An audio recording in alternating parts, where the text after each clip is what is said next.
Welcome to Brandon Hall Group's Excellence at Work podcast.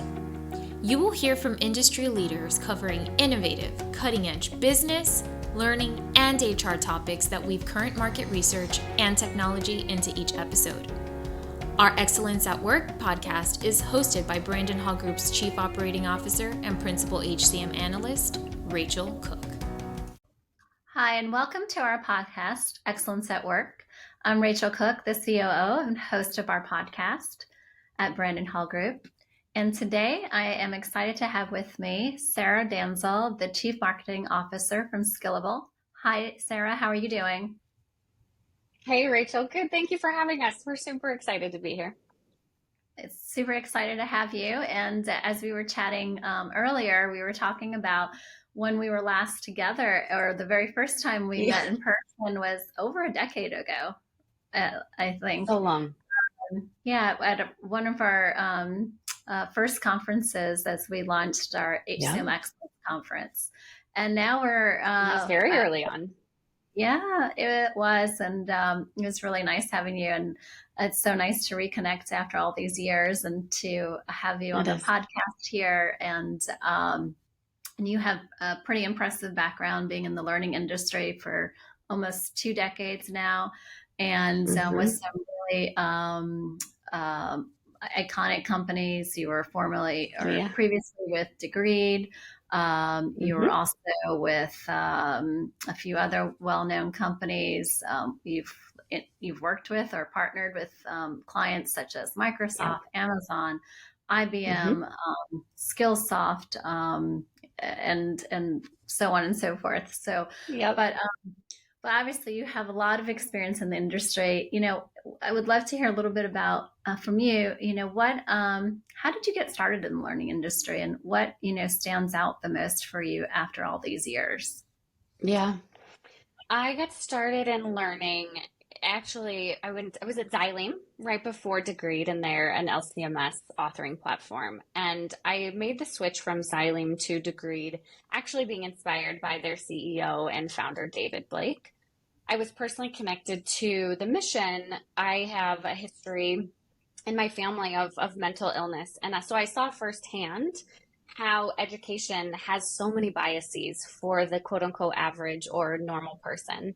And Degreed's entire philosophy is about making skills kind of the baseline for what people are capable of, instead of looking at some of those other things, really making education and skill training for everybody. And I loved that because I had, like I said, seen that firsthand, how it's not meant for everyone and not designed for everybody. So knowing that skills can be such a lever for growth, even now in corporations, that is something that I continue to think is so important. One of the things that has continued to stick with me, and part of the reason I took the job at Skillable, is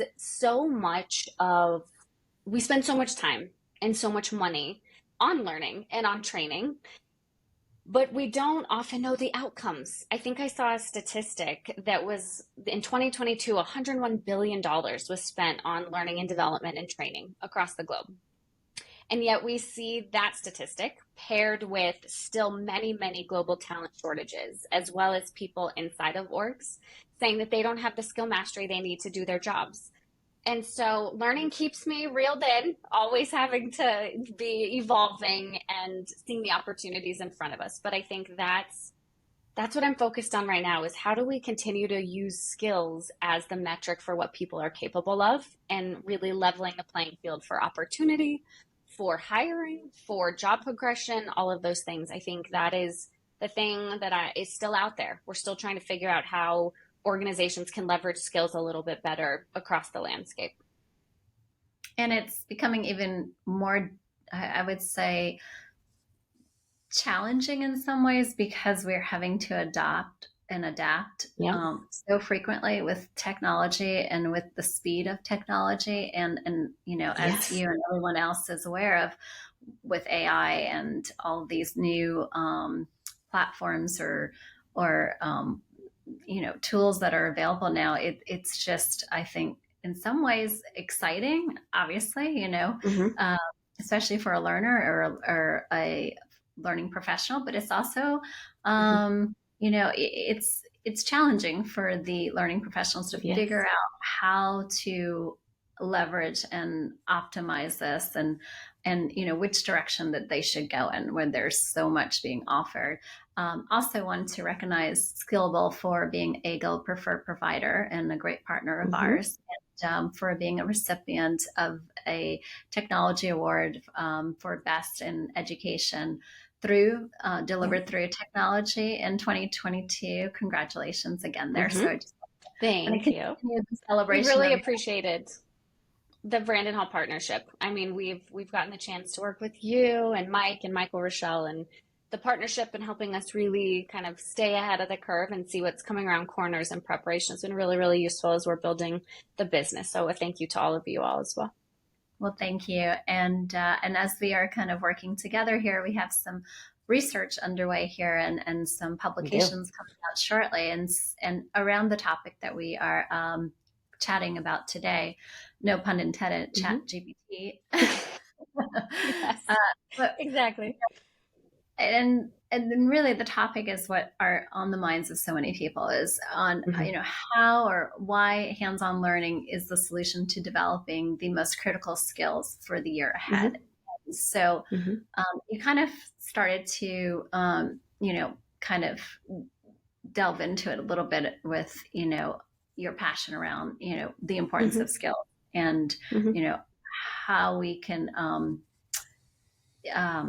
how we can develop people so that they have the skills to be prepared for this modern world that we are in. So from what you're seeing, what are some of the considerations or big things that we need to think about? And then also, what are some of the little things that we can kind of deconstruct to make it more accessible and achievable?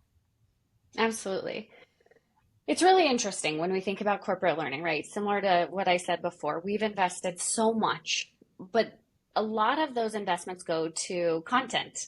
They go to, even informal learning has taken a rise in the last few years here, the importance of always on learning and being in the flow of life or in the flow of work when you're presenting learning.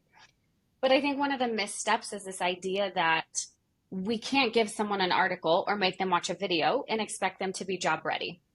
I use the analogy a lot around pilots. You would get off the plane if the pilot opened, when he gets on at the beginning of the flight and says, welcome, all this. If he said, this is my first live hour, super excited to be here. I mean, you would run likely off the plane if they had not had a practice before in this. But yet we do this all the time in corporate learning. And you think we were talking a little bit before about some of the more blue collar roles or some of the more occupations that take a hands-on approach, like plumbing, like electricity.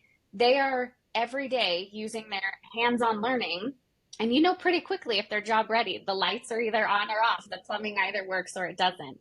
But we for some reason don't have that methodology inside of corporate learning. So that is kind of what Skillable is out to solve, to show that the need to actually validate performance is something that's often missed, and it's being validated. Skillable is very lucky to be not only talking to, but have customers, many on the Fortune 500 and even 2000, that are validating this need as well, saying that articles, courses, even shorter experiences, the rise of open online courses and MOOCs, and how can we make better learning experiences, that we're missing this skill mastery and job readiness aspect. So that's what Skillable is hoping to do, is to bring hands-on learning into the ecosystem. And then from there, getting that proof that we need that people are job ready and have the skills that they need. And the best way, it's actually a quote from Claude from Brandon Hall Group that I refer to often, that one of the things that many ecosystems and learning programs is missing is looking at outcomes, right? Because we put the content in front of them, they check mark the box, or they, report on how many learning hours the team took, but we don't actually know if they've learned anything, if they've attained a new skill, and then at what level that's at. And that's kind of what Skillable is working towards right now, is bringing that into the ecosystem so that you've got a performance-based metric, they can or cannot do the job, and then the skill validation data for the organization, for managers, for leaders, to say, hey, this person is great and they're job ready, or hey, there are some gaps right here. We can target learning to that specific need, instead of making everyone take a course that they don't need you can actually see the levels of mastery and who might need that, which of course then in turn makes smarter investment decisions and really capitalizes on investment and finance, which of course we are all worried about right now. So it's really nice, kind of that two-pronged approach. So for an individual, would you say that depending on where they are in their career, that it would you would incorporate some level of assessment to determine if they need to continue more development to improve their skills, or if they've already achieved a certain level of skills that they can move on to a different kind of path? Is that kind of the goal in mind here? I think it's both. I think there's so much talent with the talent shortages and with all of the incredible technology that's out there. The truth is that we cannot hire. There are not enough cybersecurity experts to fill the need. There are not enough OpenAI, ChatGPT, Cloud, AWS, whatever it might be. There are not enough of those folks in existence right now, which means organizations have to build that talent. They can't buy it. And so when we think about the need to actually develop those skills really quickly, I think an assessment, of course, is a great way to do pre and post a job. For example, if you're hiring someone, which is one of the great use cases for this, you can see if they can actually do the job you want to hire them for. But also if they're on the job, we've seen a lot of talent moving around an organization thanks to reskilling and upskilling when there's gaps in other parts of the business that might be able to be accomplished by someone who has those skills in another part. You can also see who might have those skills when you think about it from this approach. So I think assessments are really key. The issue with a lot of assessments though now is that it's just simply answer a few questions that are stagnant. They're not custom to the person. They're not custom to the environment. They're not scalable. They check mark a box, I can do it. Again, I don't think it shows that you are job ready if they are not actually performing a task or tasks that they might need to do in their job, which is, I think, why hands-on takes it a little bit further than the current assessment model, but still an important validation of skills for sure. And you mentioned hands-on. Can you kind of paint a picture of what that means? Yes. So back to my pilot example, we have, they actually, you put pilots through all sorts of hours. I think it's like 3,300 hours a pilot has to have, don't quote me, something like that, before they're able to fly a commercial jetliner. I think what they do though is they're flying in all sorts of scenarios, right? In the dark, at night, in bad weather, through a storm. This is all part of their live training because they have to be able to be job ready to, of course, fly 400 people to a new destination. Hands-on for us is it's not scalable to have to fly. Let's say your organization of your IT team is 3,000 people big and you need to upskill everyone in GCP or in AWS. It's not scalable to fly everybody to a hub, train them all for a few days, and then fly them back. But this is what we often think of when we think about hands-on or experiential, is like a big investment once a year over time. Skillable is taking a little bit of a different approach and making something that's a little bit more scalable, and it's through these virtual labs. And what we mean by that is that it's scalable and customizable to your organization, to your environment, and to the job role that you are in, so that it can be given to anyone and quickly, and then you get a very quick picture of their skill capabilities and can really pinpoint what that actually looks like over time. So for us, hands-on is customizable to the job, right? It's not generic for everybody. It's not a simulation that is the same experience for everybody, no matter their level, no matter where they are in their career, etc. It's tailored to the organization that might be partnering with us. Fascinating. And how long does it take you to create that type of use case where it is customizable to their job, specific to their organization or function? Yeah. Skillable is what we like to call a holistic solution because, as we know, every organization is in a very different place on their journey. So we are offering ranges. We have a out-of-the-box library of challenge labs on today's key digital and software and IT topics that are ready to go. So if you need a quick solution, we've got 1,100 and it grows all the time. that's something you can do quickly.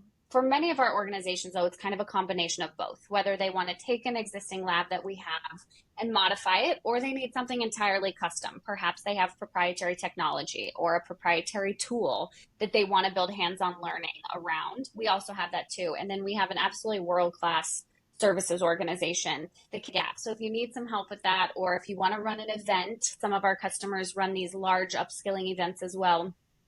That's something that the team can help with. But we try to meet you on your journey wherever you might be. If you have a hands-on problem, if you have a challenge at your organization that a hands-on problem can solve, we have got something on the spectrum to help. Great. And how are you, how is AI or some of these other destructive technologies or just kind of platforms out there impacting you, do you feel?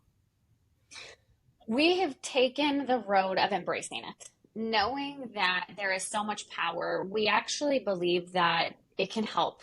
I've heard a lot of dialogue around, ChatGPT is going to replace instructional designers, for example. We actually believe the opposite. I believe that inside of this, ChatGPT can be a really good addition and help to the content that you're delivering. You can actually move quicker and get a baseline of content ready to go. And then, so embracing it for those pieces, but then the things that can't be sent through AI means that you need the person. You need the person for customizations and things like that. I also think that when you think about the human, it really switches a conversation as well to being able to be a coach and mentor in these types of ways. Let AI do the basic work, but that doesn't eliminate, the critical thinking and the quick evolutions that are needed, the human elements of trying, of failing, of going again, the creative solutions. For me, I have used, I'm by no means an expert, but being in marketing and having a writing background, we have spent a fair amount of time exploring AI in this way. And while it's really good and a very helpful tool, it often needs massaging before the final draft, right? It needs that human element. It needs some personality often, especially when you're using it for marketing and for training as well. It comes out a bit generic, a little bit stagnant. And I think the same goes for how training can be. You still need that human massage to make it relevant to the group, relevant to the person. So we have made the decision to embrace it as part of our tool. We also, from searching inside, as part of the larger learning ecosystem, we connect through APIs into many current ecosystems that are out there, delivery models. We also believe that it will serve up content automatically based off of the themes that you might be searching for. And that's a functionality that's being built into the Skillable ecosystem as well. But it's really, I think, about operating more efficiently, not taking over jobs, but being more supportive, I think, in the environment. A co-pilot. That's the word I was looking for. A co-pilot. It's a great analogy. And I think so too, because it's great. It does feed out a lot of content and a lot of information, but then you kind of have to still either add to it or consolidate or validate, because some of it's not 100%, and it doesn't have the personalization necessarily, depending on what environment that you're using for. So I think it's exciting because it's I think everyone that has content and what we're hearing, it's not necessarily needing so much content. It's just making the content better and making it, more relevant and more up to date and more accessible. So, some of these tools will help you kind of, filter through your own content and make it, more relevant suggestions. Right. So, and that's ongoing. Even, ever since we've, all started using Google search engine. Google's great, but you still get a bunch of stuff. And again, still trying to come up with that right filter. So that's where the human, that's where you need that human connection to I also think it speaks to the need for hands-on again. I mean, just to bring it back, it's so easy now to sit, to your point about assessments earlier. You can sit with Google on one screen or ChatGPT open on one screen while taking your assessment on the other, right? You can very quickly answer even short form questions but it again is not respective of your knowledge. If someone else is writing it for you, you have no idea what that person's capable of. They might have been a great answer, but it might have been open API fueled. So I think that's another thing that Skillable is looking at, of why hands-on learning is so important. Again, because of the performance, especially in these critical, and high stakes roles like cybersecurity, where answering ChatGPT is not going to be able to defend you against a multi-billion-dollar attack on your financial portfolio. So reiterating that the actual behaviors are what hands-on learning helps you see as the outcome. Right. And it's taking from existing content too. So if you want to continue to refresh, you're going to have to still develop some new insights and concepts that are personalized to either you as the author or you as the, manager leader, where you have your own. And then I think these tools will help kind of, again, decipher and help kind of consolidate and summarize for you, at least at the stage that I'm in right now. I mean, there's that's my favorite feature, I think, of OpenAI, the summary. I think that's my favorite use. It's almost like Spark Notes back when I was at school. Having a little summaries just helps you consume things so much faster. So there are definitely uses for it, and it'll be more about how we can embrace it, to your point about, being nervous. Well, as we wrap up today, Sarah, is there anything that you want to share with our audience and our listeners? I think kind of the last thing I wanted to is, we've talked about skills and why the hands-on is so important. I also think this is something I want to challenge folks in the industry right now to think about as well, tied to hiring biases and kind of diversity initiatives. I think another piece and another play for this is, when we think about people as a collection of skills, there are so many more possibilities for our folks. And that opens up possibilities inside our organizations, but as well as kind of eliminates some of the inherent biases with how we hire, with how we promote. When you look at someone as a collection of job titles or where they're from, and even in referrals, by the way, when so much of our companies are incentivized by referrals, because of course it's somebody great and somebody that you want to work with, but it's probably someone like you. And so it continues to kind of mitigate some of those biases when we look at people as a collection of skills instead, including in the hiring process.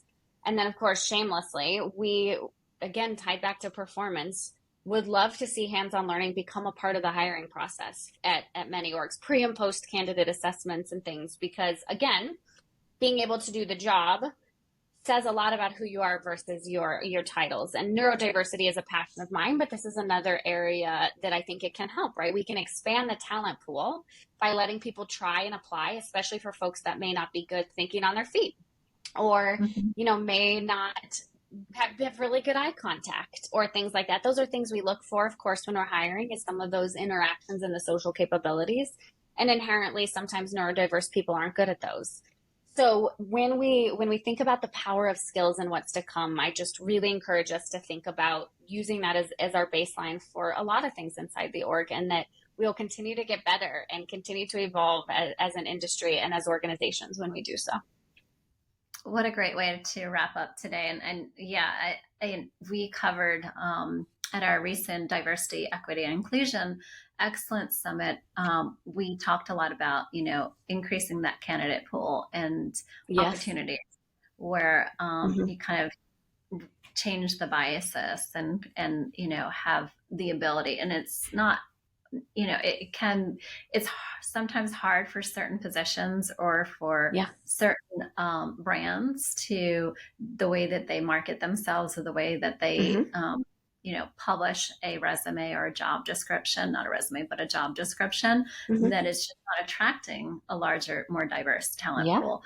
So, and also we've seen there's a lot that goes into the recruiting process, and you lose so much of that insight about the individual when they onboard. And so, having a better bridge between, both sides of the, increasing the diverse talent pool, and also leveraging all of that information that you learned early on into the organization. So you're not starting over all from the very Agreed. beginning. Mm-hmm. Yes, agreed. And if you even think about part of the hiring process, you fill out your in the ATS, you fill out your application. Some systems have now incorporated skills, some have not. But think about how often that's updated. I mean, I Mm-hmm. have not logged, I worked at Degreed for 7 years, and you don't often update your skills, right? And even social profiles, you don't update those often. So what are people really capable of? And I think thinking about it this way, especially when we're trying to, move talent and promote talent mobility, which is so crucial right now inside of Sure. organizations, that looking at people and getting more regular skill data and learning is so crucial at this, right? Understanding what your people are capable of and then giving them opportunities to grow inside of that and then keep going over and over in your careers just will benefit all of us. Absolutely. Sarah, thank you so much for joining me today. And it's a Friday, so I hope you enjoy the rest of the day. And we look forward to staying in touch. And thank you, everyone, for listening in and watching us. And we hope that what we shared was helpful and useful Mhm. and interesting at the very least. I know it was for me. Yeah. And until next time, thank you. Thanks, Rachel.